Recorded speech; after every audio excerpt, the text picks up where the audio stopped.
Станало така, че папата дошъл на посещение в България. Вози се папата в лимузината, отпред едно момче, шофьорче, от НСО, младо момче, карат си, по едно време папата се огледа ляво-надясно и гледа останали сами.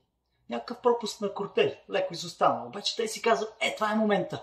И се потупка момчето, такова и казва, момче, моля да минеш малко отзад, дай да покарам тази кола, не съм карал кола от 30 години.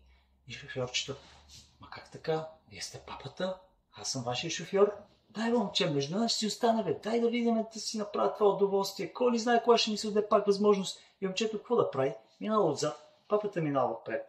И като запалил, и като настъпил, и газ, и се кефи пълно време. Един полицай го спира, много ясно, така ще се случи то.